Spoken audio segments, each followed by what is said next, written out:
Hello বন্ধুরা, সবাই কেমন আছো? আশা করছি সকলে বেশ ভালো আছো। আর যেদিন বাড়ি এসেছি সেদিনই বিকালে আমাদের আবার একটা নেমন্তন্ন ছিল, তো সেই জন্য এখানে আমি রেডি হচ্ছি, সেগুলোই তোমাদের সাথে একটু শেয়ার করলাম।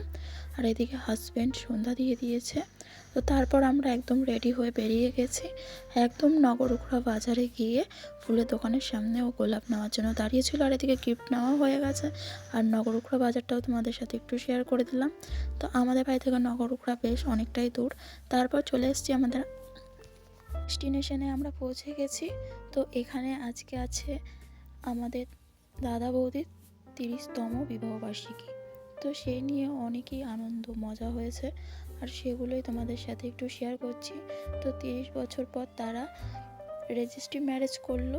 এতদিন তারা সামাজিকভাবে স্বামী স্ত্রী ছিল, এখন লিগেল হাজব্যান্ড ওয়াইফ হলো। তো সেগুলোই দেখতে ছিল। পর আমরা স্টার্টারে চলে এসেছি, আর স্টার্টারে ছিল গরম চা, ফুচকা, ভাপা পিঠে আর ড্রাই চিলি চিকেন। তো ড্রাই চিলি চিকেন, ভাপা পিঠে আর ফুচকাটা আমি খেয়েছিলাম, চা খাওয়া হয়নি, আর সেটা তোমাদের সাথে শেয়ার করিনি। তারপর এদিকে আবারও কেক কাটিং হয়েছে রেজিস্ট্রি ম্যারেজে।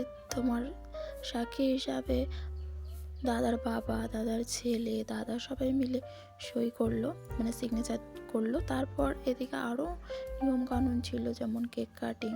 তো তারপরে কিছুক্ষণ তারা কথাবার্তা বললো সবার সাথে, মানে তাদের লাইফে প্রথম থেকে কীরকম কেটেছে সেটা সবার সাথে একটু শেয়ার করলো। তারপর এদিকে কেক কাটিংয়ের পালা। তো কেক কাটিং হওয়ার পরে তারা আবারও মালা বদল করলো, তো সেটাও তোমাদের সাথে শেয়ার করলাম। সিঁদুরদানও করলো। তো সমস্তটাই তোমরা দেখতে থাকো। আর অ্যারেঞ্জমেন্টটা খুব সুন্দর হয়েছিল, আর দাদা বৌদির ব্যবহারও খুবই ভালো। তারপর দাদা বৌদিকে একটা গিফট দিল। তো এরপর বৌদি আবার একটা গান শোনালো সবাইকে। তো দেখো, করে সে হাওয়ায় ভাসে কই তাহার মতো তুমি আমায় কহু ভালো বাসনা তো।